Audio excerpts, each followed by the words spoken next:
Olá, eu me chamo Gisele Martins e estou aqui à frente deste canal Te Liga na Bênção.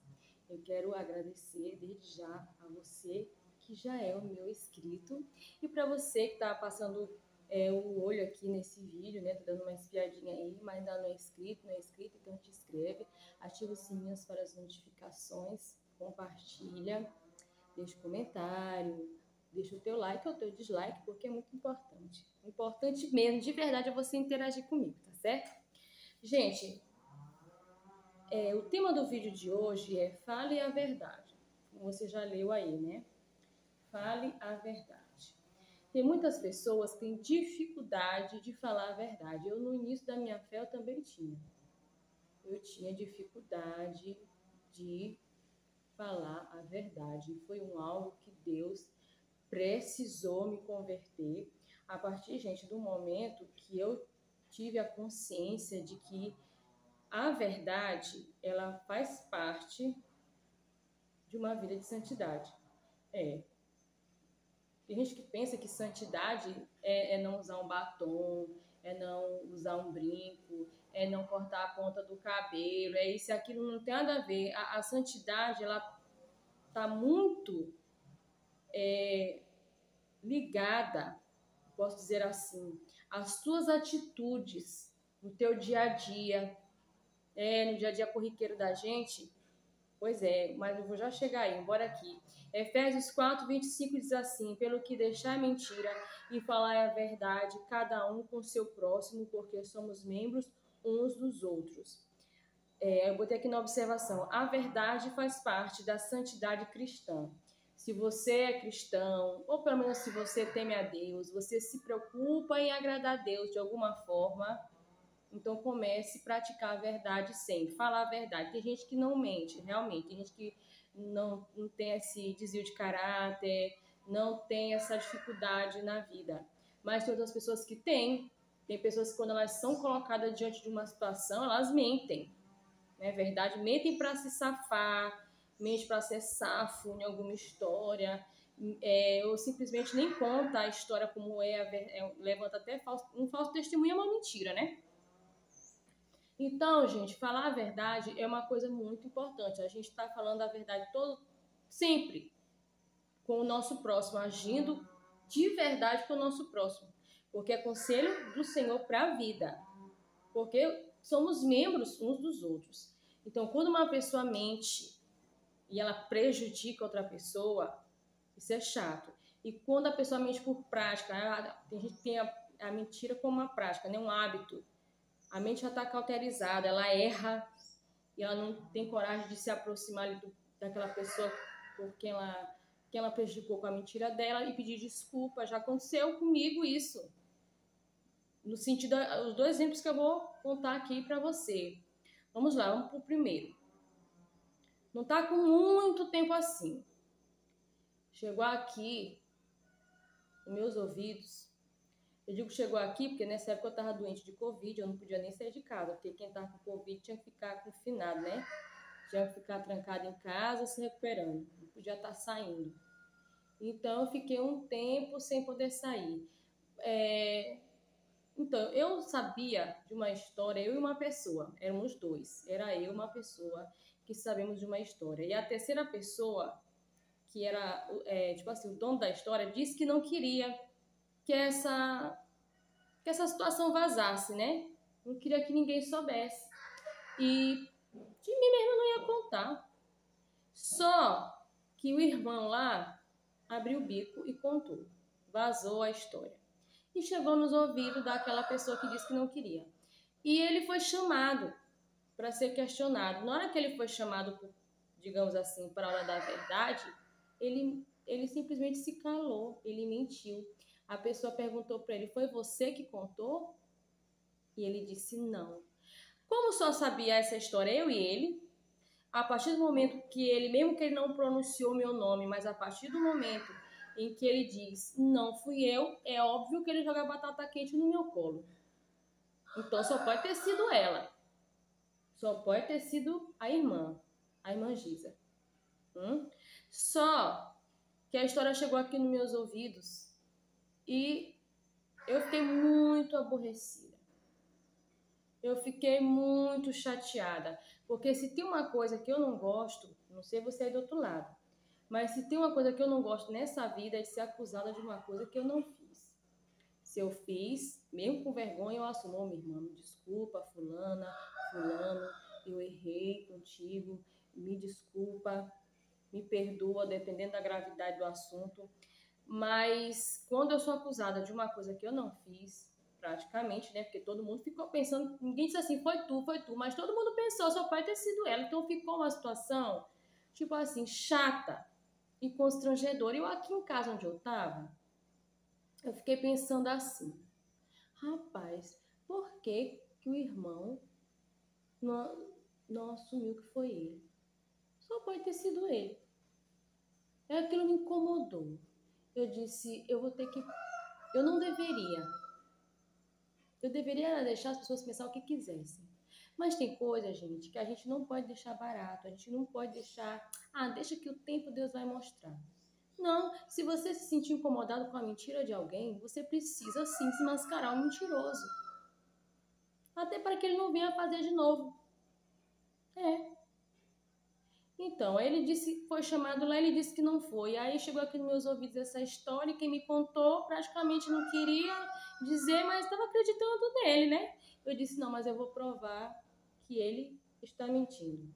E eu chamei as pessoas, a qual já estavam sabendo da história, aqui na minha residência, e eu perguntei para essa pessoa, fulano, eu quero a verdade. Quem foi que te contou essa história? Tu tá sabendo dessa história? Não foi eu que te contei? Quem foi? Aí essa pessoa disse, foi fulano. Foi fulano, mas tava todo mundo pensando que era eu. Eu disse, porque fulano tinha dito que não era ele. Por medo de não sei de quê. Aí eu disse, foi fulano. Eu já sabia que tinha sido fulano. Só que eu precisava ouvir da boca da pessoa. Pra quem fulano, passarinho, foi contar. Porque já que o passarinho tinha dito que não tinha sido ele. E aí eu chamei a pessoa da história e disse, olha, eu já descobri que foi ele mesmo. Na verdade, eu já sabia. Olha, gente, eu vou dizer para você aí do outro lado que é muito importante a igreja do Senhor, a pessoa que teme a Deus, buscar o dom do discernimento. Porque o dom do discernimento, ele desmascara tudo, tudo. A pessoa pode vir com imagem de boazinha, de bonzinho, um chuchuzinho, mas você, com o dom do discernimento, você vai saber que aquela pessoa está mentindo. Na hora que ela abrir a boca, você vai saber se é mentira. Isso aí é mentira. Isso é para tudo. O dom do discernimento, ele te traz... O dom do discernimento, ele te traz um benefício incrível. Eu era uma pessoa muito tapada. Gente, eu era muito tapada. E eu comecei a orar a Deus quando eu descobri na Bíblia que tinha um dom do discernimento que Deus dava pra gente, né? Pra quem buscasse. Eis a questão, que a pessoa tem que buscar o dom do discernimento. E muita gente tem preguiça. O dom do discernimento, gente, não é uma esperteza, uma expertise. Eu sou esperta. Ninguém me engana, não é. Ele é um dom que faz você discernir. Você sabe quando tem uma falsificação tão bem feita? Ela é tão bem feita que seria impossível alguém descobrir se não fosse realmente por Deus. Exatamente, é o dom do discernimento. Ele faz você discernir. Inclusive, até evita você comprar gato por lebre, viu? É só a dica. E aí, o irmão foi desmascarado. Foi desmascarado e eles passou por mentiroso. Você tá vendo o problema da mentira? É porque ela deixa você manchado. Ela pode nos deixar manchado. Quem pratica ela, né? Manchado, porque na hora que a verdade aparecer, todos vão saber que você é mentiroso. Até mesmo, isso aí serve até para essas revelações toda hora, né? Eu já li na Bíblia. Se a pessoa, tá escrito lá assim: se a pessoa abrir a boca e falar assim diz o Senhor, quando o Senhor não disse, ou seja, não se cumpriu, o Senhor vai tratar de desmascarar aquela pessoa e todos saberão que não foi o Senhor que falou e, portanto, aquela pessoa é mentirosa. Pois é. Então, O outro caso, assim, voltando nesse primeiro caso, ele que ficou na vergonha, né? E eu fiquei aqui, tipo assim, gente, eu fiquei com minha alma lavada assim, porque eu não achava que tinha que deixar pra lá. Ah, deixa pra lá. Não, ele disse não, tá errado. Ele vai ser já desmascarado. E não demorou, eu não tive que me esforçar muito, não. Foi pouca coisa que eu fiz. Graças a Deus, pra glória de Deus, todo mundo hoje lá já sabe que ele mente, né? Que ele é mentiroso, não é de confiança. Ainda é fofoqueiro, que a gente não pode contar, confiar de contar as coisas, porque se contar, ele vai fofocar. Pois é, ele não pode ficar sabendo de nada. Então, o segundo caso, gente, que eu vou contar rapidinho aqui, é que eu fazia uma obra que era longe da minha casa. Eu fazia essa obra, eu tinha que ir para a cidade, aqui é município. Então, para mim fazer um bate e volta, era muito cansativo para mim, porque eu tinha que pegar 4 transportes, era 2 para ir, 2 para voltar. Então, quando eu chegava lá naquela obra, eu ficava hospedada na casa de uma irmã. E eu fiz isso por um bom tempo. Nesse tempo eu estava pagando um voto a Deus e eu tinha que me esforçar, né, para cumprir esse voto. E sim, eu sempre ficava hospedada na casa dessa irmã porque era bem próximo da igreja. Eu ia num dia e voltava no outro de manhã. Coisa que eu não faço mais hoje em dia, eu não faço mais não. Deus me livre, não faço mais essas coisas não. E eu ficava na casa da irmã e dali, né? No seio da família dela e tudo. Quando foi num dia, no outro dia quando eu vim embora, a gente ia saindo junta. E aí eu disse assim pra ela, irmã, eu vou no banheiro. Eu disse que eu ia rapidinho no banheiro. Porque como minha casa era longe, né? O município, eu não podia prender, né? O meu número 1, gente, a fazer xixi, tá? Urinar. Então ia demorar muito tempo para me chegar até na minha casa. Então eu disse, irmã, espera aí um pouquinho que eu vou no banheiro. Aí eu voltei rapidinho, fui no banheiro. Entrei, a descarga do banheiro dela não prestava. Tinha que ser no baldinho que botava água. Pois é, aí eu fiz lá o xixi, eu urinei lá. E peguei já o baldinho, já sabia como era o sistema, peguei o baldinho e joguei lá, na privada. E saí. Fui tudo nas carreiras, né? Porque ela tava saindo, eu digo, vambora. Ela ia me deixar sempre na parada. Quando foi no próximo final de semana, que só eu fazia todo final de semana, quando foi no próximo final de semana a qual eu retornei, sendo que um detalhe, gente, quando eu saí do banheiro, assim que eu saí, o filho dela entrou. Eu saí do banheiro, ele já tava invadindo o banheiro, quase não dava tempo nem de eu sair.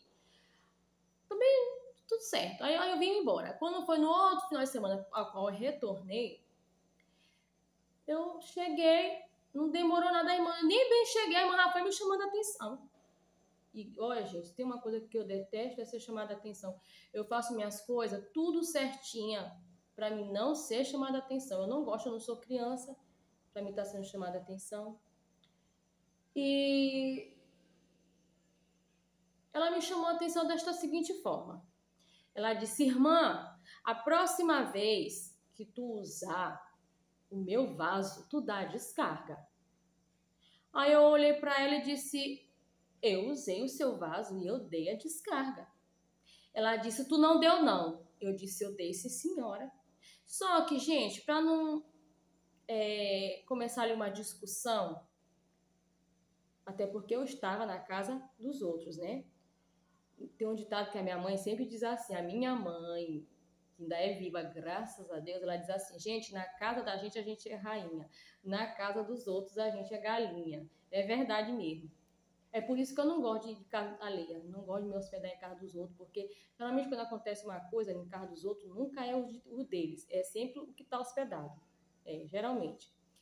Aí pra não começar uma discussão, eu vigiei. Eu disse, não foi eu não foi o seu filho, porque ele tinha entrado. Assim que eu saí, eu lembrei disso, eu digo, não foi seu filho lá. Não foi ele, porque eu já perguntei pra ele, ele disse que não foi. Então, gente, eu fiquei chateada com aquilo. E depois disso, aconteceu outras sucessivas situações, e eu chamei, assim, conversando com Deus, eu disse, Deus, eu não vou mais, tá ficando complicado cumprir esse voto. Porque eu tô dando uma situação, agora vem isso, né? Eu tô falando a verdade. Sendo que a irmã, tem hora assim que a gente não quer ser falta de respeito com as pessoas, porque eu não gosto. Gente, eu sou uma pessoa que gosto muito de respeitar as pessoas, eu não gosto de falta de respeito. Jamais. Mas a irmã, ela tem muito esse negócio de dom de revelação. Quase que eu dizer assim pra ela, irmã, a senhora não tem o dom de revelação? Não tem? Então a senhora peça para Deus lhe revelar quem foi que usou o vaso e deixou lá sujo. Quem foi que deixou o trem lá dentro do vaso? Peça para Deus lhe revelar, para ele saber, para ele dizer aqui para a senhora se eu estou falando a verdade ou se eu estou falando a mentira. Só que eu não falei isso, né? Poderia ter dito, poderia. Mas eu deixei para lá. Só que eu sei, dali por diante, que aquele irmãozinho era mentiroso. O filho dela. Ele é mentiroso. E se ele mente uma coisa dessa, né, simples, que era só ele dizer, foi eu que usei o vaso e esqueci de dar descarga, ou então eu não dei descarga por preguiça, porque provavelmente poderia ter sido isso, preguiça. Era tão simples, mas ele deixou que a culpa recaísse sobre mim, e eu fiquei manchada lá até hoje, que usei o vaso e não dei a descarga. Vê se pode. Eu disse para ela, irmã, não faço isso nem na minha casa, que eu poderia fazer, na minha casa, no meu banheiro, no meu vaso, eu uso meu vaso, eu dou a descarga. Como é que eu vou fazer isso no banheiro dos outros? É claro que eu não vou fazer se eu não faço nem na minha casa. Dali por diante, já acabou a graça das coisas, né? Então é isso, gente. A verdade, ela tem que aparecer, porque quando você se nega a contar uma verdade, você está prejudicando o outro. Então você precisa botar a mão na consciência. E você tá pensando que nesses 2 casos aí que eu acabei de citar pra você, essas pessoas que erraram comigo vieram me pedir desculpa? Não vieram me pedir desculpa, não. Não espere nem que a pessoa que mente, que dá bom dia pra jumento, venha te pedir desculpa. Se de repente ela também mentiu e te botou no meio ali, te deixou alguém te acusar. Porque ela não vai pedir desculpa. Se você quiser provar a sua inocência, se você acha que é importante, prove. Se você fizer questão, prove. Lute pela sua inocência, para mostrar que você está falando a verdade. Mas de repente, se você acha que, vou deixar para lá, entregue na mão de Deus, esse aqui é mentiroso mesmo, então é uma decisão sua, ok. Mas se você se incomoda com a falta de verdade de alguém com você, lute pela verdade, mas também conte sempre a verdade, porque a verdade, ela é muito maravilhosa. É muito melhor, tá certo? Então fica aqui esse exemplo para você, fica aqui essa reflexão, né? Deixar mentira não, mas falar a verdade com o seu próximo, porque nós somos membros uns dos outros. E fica aqui essa reflexão, porque a santidade, né? A verdade, ela faz parte de uma vida santa, de santidade, ok? Então, gente, eu quero agradecer por você ter me assistido aí até agora. Eu deixo já aquele beijão pra você. E tchau!